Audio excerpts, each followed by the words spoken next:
राम राम। आप देख रहे हैं प्रदेश का नंबर 1 और सबसे भरोसेमंद news channel India news Haryana. आपके साथ हूं मैं सोनल दहिया। हरियाणा में चुनावी सरगर्मियों के बीच दल बदल की सियासत भी जोर पकड़ने लगी है। चुनाव की आहट शुरू होते ही नेताओं ने अपने ही दलों से दूसरी तरह से एक दूरी बनानी शुरू कर दी है, या यूं कहें कि दल बदल का खेल चुनावी शोर में फिर से जोर पकड़ने लगा है। नवीन जिंदल के बाद उनकी मां सावित्री जिंदल ने भी कांग्रेस छोड़कर बीजेपी का दामन थाम लिया है। सीएम नायब सैनी और पूर्व मुख्यमंत्री मनोहर लाल ने सावित्री जिंदल को पार्टी में शामिल करवाया है। सावित्री जिंदल अकेली नहीं है जिन्होंने अपनी पार्टी छोड़कर दूसरे दलों का दामन थामा है। उनसे पहले उनके ही बेटे बीजेपी में शामिल हो चुके हैं। तो आम आदमी पार्टी छोड़कर कुछ दिन पहले अशोक तंवर भी बीजेपी का दामन थाम चुके हैं। और उसके बाद अब ये जो तस्वीरें आप देख रहे हैं ये सावित्री जिंदल की हैं। बृजेंद्र सिंह बीजेपी छोड़कर कांग्रेस में जा चुके हैं।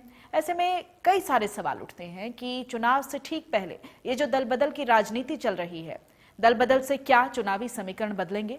ये सवाल हैं इंडिया न्यूज हरियाणा के कि जो दल बदल चल रहा है, दल बदल का जो ट्रेंड चल पड़ा है चुनाव से ठीक पहले, क्या चुनावी समीकरण पर इसका असर पड़ेगा? कितना नफा नुकसान होगा? किस दल को क्या खामियाजा भुगतना पड़ेगा और किस दल को कितना फायदा पहुंचेगा, ये तो वक्त बताएगा। लेकिन बड़े नेता लगातार अपने दल से दूरी बनाकर दूसरी पार्टी का दामन थाम रहे हैं। ऐसे में कहा जा सकता है कि जो चुनावी समीकरण है उस पर सीधे तौर पर कुछ इम्पैक्ट तो जरूर पड़ेगा, क्योंकि अपने इन नेताओं का अपना एक अलग वोट बैंक है, इनकी अपनी एक पॉपुलैरिटी है। और इस बीच अगर वो दूसरी पार्टी में जाते हैं तो जिस पार्टी को छोड़ते हैं उसको खामियाजा तो जरूर भुगतना पड़ेगा। ये कुछ नेता हैं जो पिछले दिनों दूसरी पार्टी का दामन थामा है, जिन्होंने अशोक तंवर, आप अपने टीवी स्क्रीन पर ग्राफिक्स के माध्यम से उनकी एक तस्वीर भी देख रहे हैं। और बीजेपी छोड़कर कांग्रेस में शामिल होने वाले बृजेंद्र सिंह भी हैं। बृजेंद्र सिंह ने भी बीजेपी छोड़कर कांग्रेस पार्टी में शामिल हो गए हैं। और सावित्री जिंदल का नाम देश की अमीर महिलाओं में शुमार हैं। सावित्री जिंदल, नवीन जिंदल कांग्रेस छोड़ बीजेपी में शामिल हुए हैं। उनको टिकट भी दिया गया है पार्टी की तरफ से। और उसके अलावा रणजीत सिंह बीजेपी में शामिल हुए हैं, उनको भी उम्मीदवार बनाया गया है लोकसभा का। तो आम आदमी पार्टी छोड़कर बीजेपी में शामिल हुए हैं अशोक तंवर। और उसके बाद ये एक लंबी फेहरिस्त है इन नेताओं की जिन्होंने दल बदला है। भारतीय जनता पार्टी को जिन्होंने ज्वाइन किया है, मैं भारतीय जनता पार्टी का प्रदेश अध्यक्ष होने के नाते आदरणीय सावित्री जिंदल जी, जिन्होंने अपने साथियों के साथ आज भाजपा परिवार में शामिल हुए हैं, मैं इनका भाजपा परिवार शामिल होने पर बहुत बहुत स्वागत और इनका धन्यवाद करता हूं। और आज भारतीय जनता पार्टी को जिन्होंने ज्वाइन किया है, मैं भारतीय जनता पार्टी का प्रदेश अध्यक्ष होने के नाते आदरणीय सावित्री जिंदल जी, जिन्होंने अपने साथियों के साथ आज भाजपा परिवार में शामिल हुए हैं, मैं इनका भाजपा परिवार शामिल होने पर बहुत बहुत स्वागत और इनका धन्यवाद करता हूं। सावित्री जिंदल जी, इनसे मेरा बहुत बार मिलना होता था। इतनी सात्विक वृत्ति की, ये हमारी माता, हमारी बहन, हमारी जो हम रिश्ता गांठे, इनसे मिलते हुए लगता था कि इतने संस्कारों का परिवार ये हमारे सिस्टम से दूर रहे। मुझे नहीं लगता कि वो अपनी ओर से सेवा का पूरा काम करते हैं, सब करते हैं, लेकिन जितना भला देश समाज का इस जगह आके कर सकते हैं, शायद उतना करने का इनको अवसर भी नहीं मिला होगा। यह अलग बात है कि भारतीय जनता पार्टी का वो स्थान बहुत पहले ऐसा नहीं था। 2014 के बाद जो स्थान बना है उसमें से अच्छे लोग सब जगह होते हैं। कांग्रेस में भी बहुत अच्छे लोग रहे, अन्य पार्टियों में भी रहे। एक अवसर आने पर सबका मत ये बना कि अब हमारा जो परिवार है, संयुक्त परिवार, ये मोदी परिवार है, हम इस मोदी परिवार का हिस्सा हमको बनना चाहिए।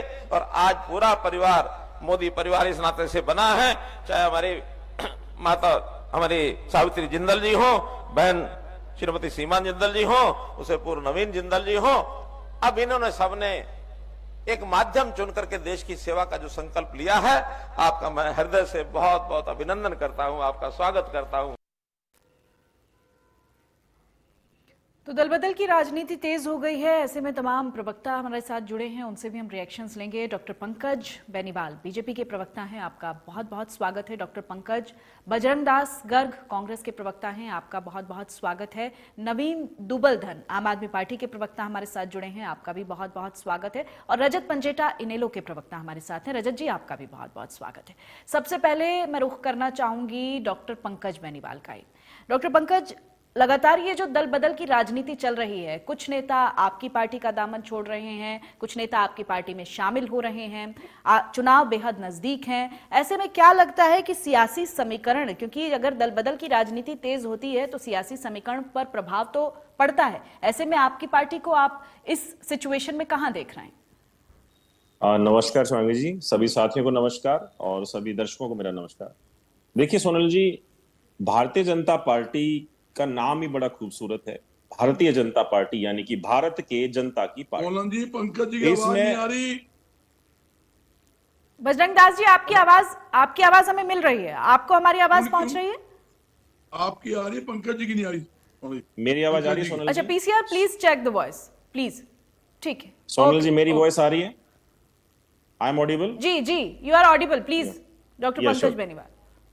तो मैं कह रहा था कि भारतीय जनता पार्टी का नाम ही कितना खूबसूरत है कि भारत के जनता की पार्टी, यानी कि हर एक भारतीय का हक है कि भारतीय जनता पार्टी में कभी भी आकर ज्वाइन कर सकता है, क्योंकि भारतीय जनता पार्टी एक विचारधारा है और आज एक विचार दिया है, एक सोच दी है प्रधानमंत्री नरेंद्र मोदी जी ने कि हम विकसित भारत की तरफ निकलेंगे, जो 1947 से लेकर आज तक विकासशील हम देश के लिए बात करते रहे।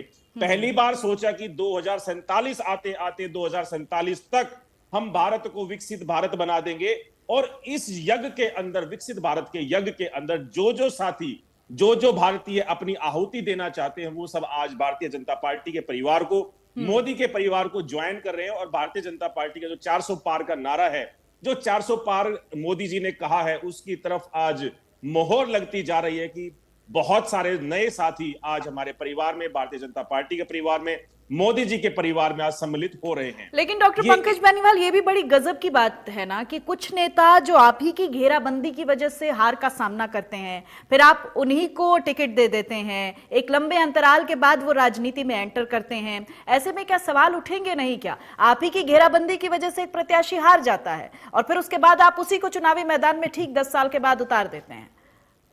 देखिए, ये मैं घर वापसी कहूंगा जिंदल साहब की, क्योंकि ओपी जिंदल 1996 चुनाव हरवाया जाता है कांग्रेस तब ये घर वापसी वाली बात याद नहीं आती है, तब घर नहीं लगता है। सोनल जी, जब वो हमारे घर में नहीं थे, इसी सवाल पर लौटूंगी, आपके पास बजरंग दास जी से समय के अनुसार सब बदलता है। ओके सोनल जी, बड़ा अच्छा सवाल आपने किया। ये आप भी समझते हो, सारा देश जानता है, डॉक्टर साहब भी जानते हैं आज किस प्रकार की राजनीति हो रही है। आज के समय दबाव की राजनीति है। भारतीय जनता पार्टी मैदान के अंदर, यानी लोकसभा चुनाव भारतीय जनता पार्टी नहीं लड़ रही, चुनाव लड़ रही है ईडी, सीबीआई और ये सरकारी एजेंसियां, वो चुनाव लड़ रही है। जो लोग जबरन लोगों को भारतीय जनता पार्टी के अंदर दबाव देकर ज्वाइनिंग करवाए जा रहे हैं। आपने एक अच्छा सवाल किया था, 2014 की एक सीडी निकाल लो, उसमें प्रधानमंत्री ने क्या बयान दिया था, उसके बाद सारा की में क्लियर हो जाएगा। जहां छिंदे की महाराष्ट्र की बात है, उसके ऊपर ईडी की चूड़ी चढ़ाई गई। अजीत पवार देख लो, चलती सरकार गिरवा कर अपने साझा मोर्चा सरकार बनाकर उनको सब मोदी वॉशिंग मशीन में साफ कर दिया। यहाँ तक कि नीतीश कुमार जी बिहार के अंदर, उनके ऊपर ईडी सीबीआई का करोड़ों अरबों रुपए आरोप लगे, छापे पड़े, मगर उनको भी उनकी चलती सरकार गिराकर अपने साथ साझा मोर्चा सरकार बनाने के बाद वो भी ईमानदार बन गए। मगर एक बात कहता हूं, चुनाव के समय अदला बदली होती रहती है, व्यक्ति एक पार्टी दूसरी पार्टी जाते रहते हैं। कांग्रेस पार्टी में बहुत दुनिया आ रही है, मगर वो लेकिन लोग आ बजरंग रहे दास हैं गर्ग जी, जो अगर ये ट्रेंड चल पड़ा है, अगर ये ट्रेंड चल पड़ा है, तो लगता नहीं है आपके नेताओं को भी एकजुट होकर सामने आना चाहिए? आपके बड़े नेता चुनावी मैदान में क्यों नहीं है? सवाल तो ये भी उठ रहा है, आप पर भी उठाए जा रहे हैं कि आपके बड़े नेता चुनावी मैदान से क्यों दूर मैं हैं? कहूँ सारे नेता चुनाव लड़ेंगे।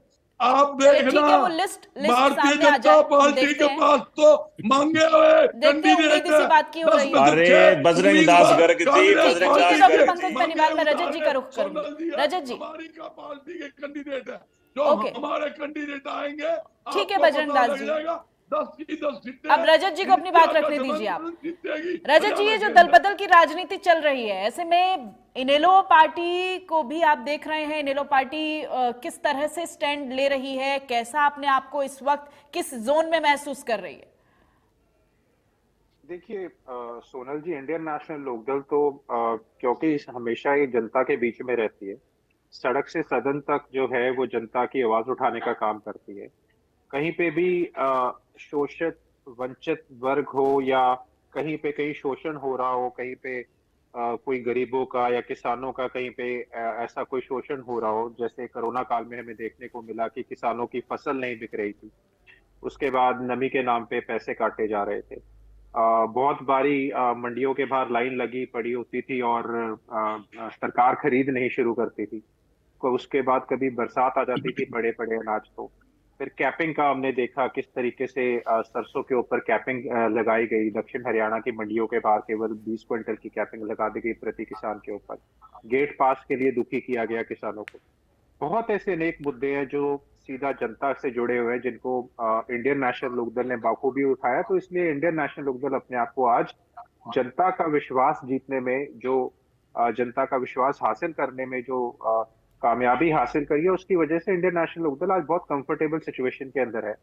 अपने दम के ऊपर हम 3 सीटें तो आज कंफर्म आप मान करके चलिए। कौन कौन सी रजत जी? सिरसा, हिसार, कुरुक्षेत्र आप कंफर्म मान करके चलिए। बहुत बड़ी बड़ी बातें मैं नहीं करता। और आपको सोनीपत के अंदर, आपको गुड़गांव के अंदर इंडियन नेशनल लोकदल की ही फाइट मिलेगी। वहां के जिससे भी कोई मुकाबला हो, चाहे वह भाजपा अगर स्ट्रांग होती है तो भाजपा, नहीं तो कांग्रेस, लेकिन हमारी फाइट डायरेक्ट इनके साथ रहेगी। हम आपको बहुत अच्छा प्रदर्शन जो है अम्बाड़ा में भी करके दिखाएंगे। तो इंडियन नेशनल लोकदल ने जनता का विश्वास जीता है। चलिए, बहुत अच्छी बात है, हर पार्टी कॉन्फिडेंस में है और 3 सीटें तो आपने अभी कंफर्म भी कर दी कि इन 3 सीटों पर आपकी दावेदारी बेहद मजबूत है। चलिए ठीक है, नवीन जी का मैं रुख कर लेती हूँ। नवीन जी, जिस तरह से अभी आपने रजत जी को भी सुना, 3 सीटें तो कंफर्म बता रहे हैं, एक कुरुक्षेत्र को छोड़कर आप लोग किस तरह से देख रहे हैं अपनी फाइट को, अपनी पार्टी के एग्जिस्टेंस को? हमारा कुरुक्षेत्र में बहुत ही मजबूत कैंडिडेट है। उसका अंदाजा आप इसी चीज से लगा लीजिए कि भाजपा को इंपोर्ट करके कैंडिडेट लेकर आना पड़ेगा। इनके पास कैंडिडेट भी नहीं है वहां पर लड़ने के लिए। वहां क्या, हरियाणा के अंदर 6 ऐसी जगह है जहां से बाहर से कैंडिडेट लाके इन्होंने उतारे हैं, जिनको कल तक ये भ्रष्टाचारी कह रहे थे। जोर जोर से मंचों से आवाजें दी जा रही थी मोदी जी के द्वारा पिछले इलेक्शनों में कि कोयला चोर है ये। आज वही कोयला चोर इनके पास आके साफ हो गया। उसके जो कोयले के दाग थे वे धुल गए और आज आप अपने भ्रष्टाचार पे कुछ बोलेंगे नवीन जी?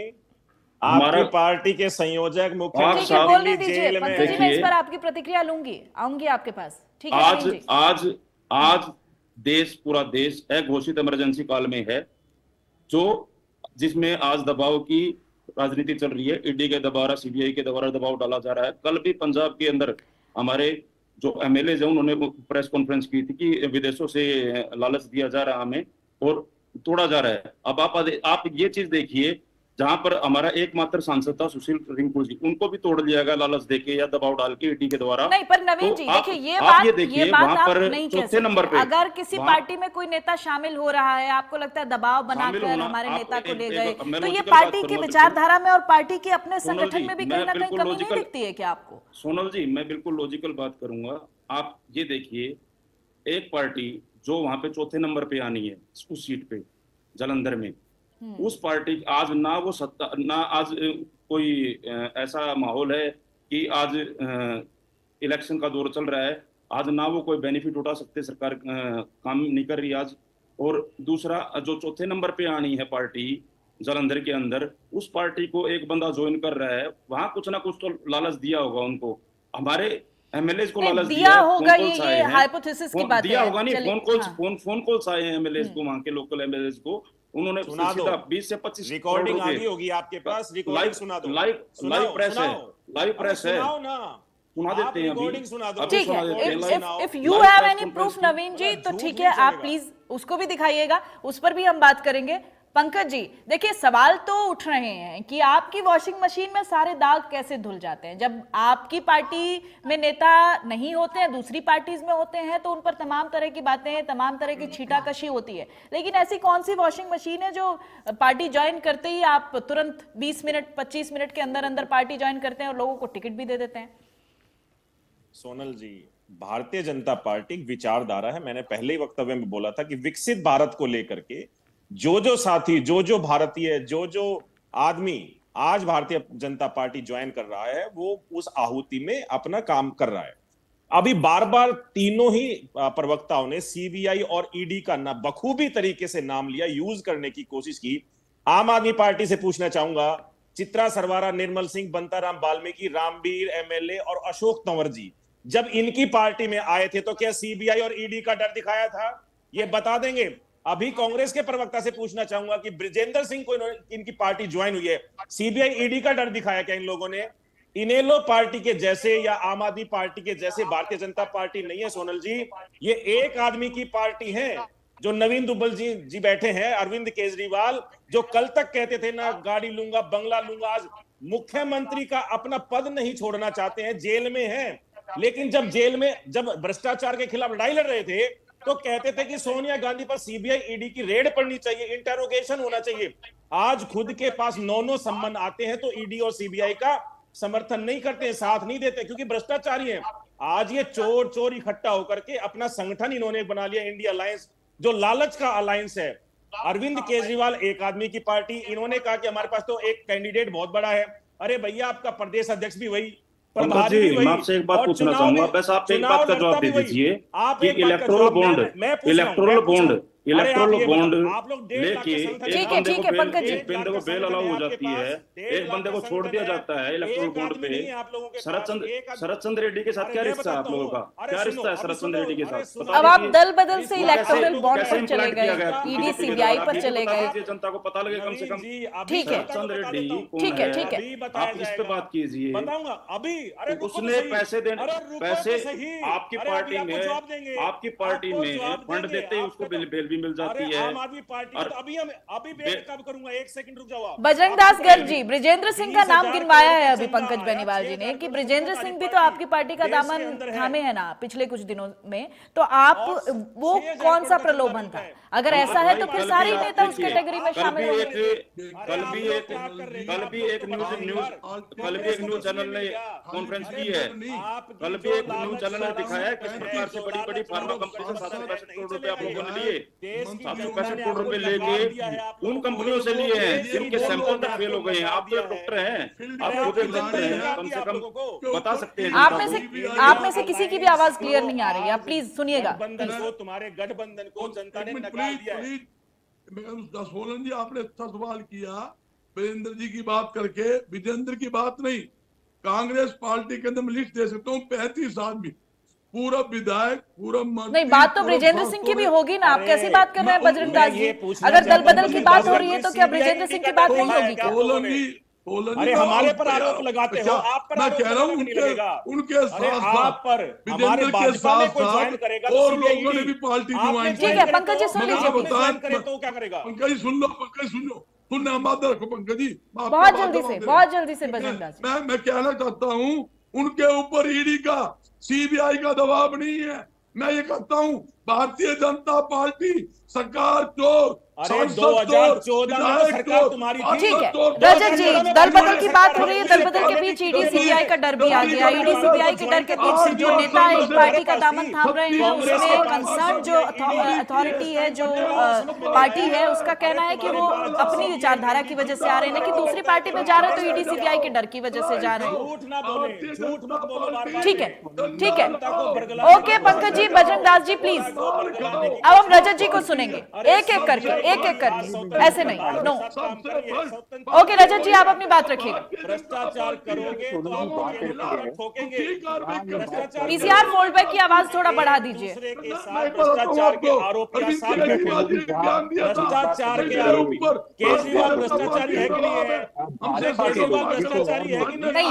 ये गलत बात है बजरंग दास जी, आप फिर से आप बताइए, आप एक सुलझे हुए प्रवक्ता हैं, आप अच्छे से बात करते हैं, लेकिन ये कौन सा तरीका है? से सारे काम कर रहे हो बैकग्राउंड में, आप तो आपकी पार्टी में तड़ी पार नहीं है क्या? नहीं, अब आप तीनों ही बोलेंगे तो फिर किसी की भी आवाज क्लियर नहीं आ पाएगी। मेरा सवाल रजत जी से था, रजत जी जवाब देंगे। आप प्लीज मुझे आप तीनों को म्यूट करना पड़ेगा अगर आप ऐसे ही बोलते रहे। तड़ी पार किस लिए किया जाता है किसी को? पंकज जी ये बताइए आप, तड़ी पार क्यों किया जाता है? जो आदमी समाज आप अपनी बारी में बात कीजिएगा ना, मेरा सवाल रजत जी से था, रजत जी जवाब देंगे। रजत जी आप प्लीज बोलिए, अपनी बात रखिए। आप कर दिया जाता है, आपको मालूम ना हो तो पंकज जी, तड़ी पार एक क्रिमिनल माइंड सेट को आप बैठा दोगे, वो जनता का भला करेगा क्या? आप कैसे बात कर रहे नहीं, हो? आप तक मेरी आवाज नहीं जा रही है, कोई टेक्निकल दिक्कत है या फिर आप बोले ही जा रहे हैं, मुझे समझ में नहीं आ रहा है। आप पर्सनल लड़ाई बाद में कर लेना, ठीक है रजत चल रही है मेरी तरफ है, आप बोलने दीजिए। देखिए सोनल जी, बात ऐसी है, जहां तक आपने ईडी सीबीआई की बात करी, तो अभी मैं मुख्यमंत्री जी को भी सुन रहा था, वो बोल रहे थे सिस्टम से दूर रहे हैं। तो इलेक्ट्रल बॉन्ड के जरिए उन्होंने भाजपा को 123 करोड़ रुपए क्यों दिए? बहुत बड़े बड़े कंट्रैक्ट्स हैं, कई शिपिंग पोर्ट्स है, कई और नेशनल इंटरनेशनल कंट्रैक्ट्स हैं जो जिंदल जी को मिलते रहे हैं। लेकिन इसमें दिलचस्प बात यह है कि जब कांग्रेस की सरकार थी, तब जो संसद के अंदर सीएजी की रिपोर्ट को पेश किया गया था, और संसद में जब सीएजी की रिपोर्ट को पेश किया गया था, तो उसमें सीएजी ने ये कहा था कि ये कोल स्कैम जो है वो 1,86,000 करोड़ का है। और तब कांग्रेस की सरकार थी, और ये जो कोल मिनिस्ट्री है, जो मंत्रालय है कोल का, वो उस वक्त मनमोहन जी के पास था। और उस वक्त भाजपा ने जब सीबीआई की इंक्वायरी की मांग करी, एफआईआर भी दर्ज हुई, सीबीआई के 15 जगह छापे भी हुए, और इसमें 12 एफआईआर दर्ज है। तो ये भाजपा वाले लोग थे तब जिंदल जी के पीछे जो पड़े हुए। आज वो जिंदल जी अगर इनकी पार्टी में हो गए, तो वही आपने वॉशिंग मशीन वाला जो बात कही थी, तो वो वॉशिंग मशीन में धुल के पाक साफ हो गए। ये कांग्रेस वाले नहीं थे, तो भाजपा को जवाब ही नहीं दे बनेगा, क्योंकि पीछे तो ये भाजपा वाले पड़े हुए थे जिंदल जी के। और जब सीएजी में भी आ गए, सीएजी की रिपोर्ट तो गलत हो नहीं सकती, वाली फिगर तो है नहीं। कोर्ट के अधीन है ना मामला रजत जी, कोर्ट के अधीन है ना मामला। आपके मामले कोर्ट के अधीन हो जब आ गए, जाएगा फैसला, दूसरों के मामले, आ जाएगा फैसला, दूसरे झूठे मामलों में भी, दूसरों को झूठे मामलों में भी आप फंसा रहे हैं। आपके मामले जो खुद हैं वो तो कोर्ट के अधीन है, बाकी आप लोगों ने डिक्लेयर कर दिए। लेकिन नवीन जी वो जांच चल रही है, आपके नेता के खिलाफ भी जांच चल रही है। जांच चल रही है, अभी तो कुछ साबित नहीं हुआ। और ये भाई बैठ के यहाँ पे अनर्गल बातें करके नेताओं के खिलाफ, आपका तो प्रूफ है, 765 करोड़ रुपए आपने फार्मा कंपनी से लिए हैं, जिनके सैंपल फेल हो गए। नहीं, आज सत्ता का दुरुपयोग करके आप किसी को भी अंदर डाल लो। अरे भाई, सत्ता का उपयोग करके मेरे को भी डाल दो अंदर, सत्ता का उपयोग करके मेरे को भी डाल दो। आप कानून ऐसे बना दो, कानूनों में अमेंडमेंट, कानून मेरे हाथ में बनाने, आपके सरकार के हाथ में थे। आप लोगों ने अमेंड इस प्रकार से किए कि हम सत्ता का उपयोग कर सके। जो है वो राजनीतिक आरोप प्रत्यारोप का आने वाला समय बताएगा। हमारा ये था कि दल बदल को जो राजनीति किसने क्या किया है, शुरू हो गई है, उससे क्या चुनावी समीकरण बदलेंगे, किस पार्टी पर इसका कितना प्रभाव पड़ेगा, हम सवाल ये लेकर आए थे। लेकिन वही है कि प्रवक्ता अलग अलग पार्टी के जुड़े हुए हैं, मुद्दे अपने आप ही आ जाते हैं, जो मुद्दे नहीं होते वो भी आ जाते हैं। चलिए कोई बात नहीं, ठीक है। बहुत बहुत शुक्रिया आपका पंकज जी, बजरंग दास जी, नवीन जी, रजत पंजेटा जी हमारे साथ जुड़ने के लिए और अपनी प्रतिक्रिया हमसे साझा करने के लिए। तो तमाम पार्टीज के प्रवक्ता हमारे साथ जुड़े थे। सवाल मुद्दा यही है कि जो दल बदल की राजनीति शुरू हो गई है, पिछले इतिहास में भी अगर हम हरियाणा की राजनीति पर नजर डालते हैं तो दल बदल की जो राजनीति रही है उसने निश्चित तौर पर प्रभाव तो डाला है, लेकिन इस बार जो बड़े नेता पार्टी छोड़कर दूसरी पार्टी का दामन थाम रहे हैं, ऐसे में लोकसभा चुनाव बेहद नजदीक हैं और कितना प्रभाव इसका पड़ेगा ये समय बताएगा। लेकिन इस बीच तमाम पार्टीज में टेंशन का माहौल जबरदस्त है, क्योंकि पूरे देश भर में हम देख रहे हैं कि लगातार दल बदल की जो राजनीति है वो बहुत तेज हो रही है। फिलहाल वक्त एक छोटे से ब्रेक का, फौरन होंगे हाजिर।